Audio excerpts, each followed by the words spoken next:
Армысыздар. 4 қазанда Закон Газет порталы Білім және Ғылым министрінің бұрынғы жауапты хатшысы Арн Орсариевтің бірнеше мәлімдемелерін жариялады. Сол мәлімдемелердің қаншалықты шынайы екенін бірге тексерейік. Біз математикалық компетенция және басқа да пәндер тізімі бойынша 30 үздік елдің қатарындамыз. Дереккөз мәліметінше 2015 жылғы ақпарат бойынша барлық мәліметтер бар. Тіпті инфографика түрінде де көрсетілген. Математикадан 4 сынып оқушылар арасындағы TIMSS нәтижесі. Мұнда Қазақстан 12 орында. Математикадан 8 сынып оқушылар арасында бұл жерде Қазақстан 7 орында. Табиғи ғылыми пәндер бойынша 4 сынып оқушылары 8 орында, ал 8 сынып оқушылары 9 орында.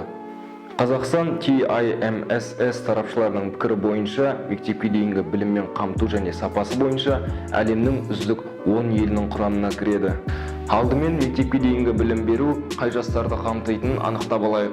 Мектепке дейінгі тәрбие мен оқытудың жалпыға міндетті стандарты құжатында мектепке дейінгі білім беру бұл 3 пен 7 жас аралығындағы баланы оқыту, дамыту, тәрбиелеу, қарау және күту делінген.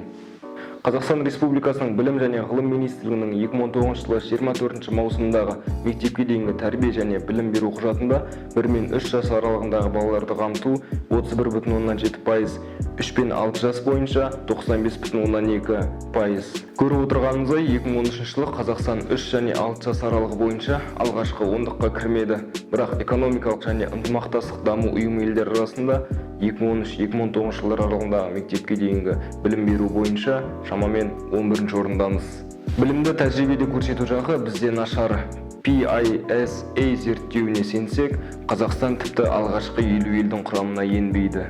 Табиғи ғылыми пәндер бойынша қазақстандық оқушылар орташа есеппен 456 ұпай жинап, нәтижесінде 2015 жылдың қорытындысында бұл тізім бойынша 42 орында, ал 2012 жылғы нәтижеде 50 орында. Математикадан 2015 жылы 44 орын болса, 2012 жылы 46 орын иеленген.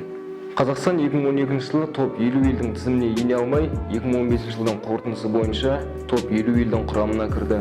Бірақ экономикалық және ынтымақтастық даму ұйымының есебінің 304 бетіне назар салсақ, Қазақстанның нәтижелері салыстыруға жатпайды. Себебі Қазақстанның кодтаушылар таңбалау мәселесіне түсіністікпен қараған. Соған сәйкес тапсырмалардың қолша кодталған параграфтары PISA стандарттарына сәйкес келмей, халықаралық ақпараттар базасынан алынып тасталды. Назарларыңызға рахмет. Фактчек сайтына оқып пікір жазып лайк басуды ұмытпаңыздар. Аман, сау болыңыздар.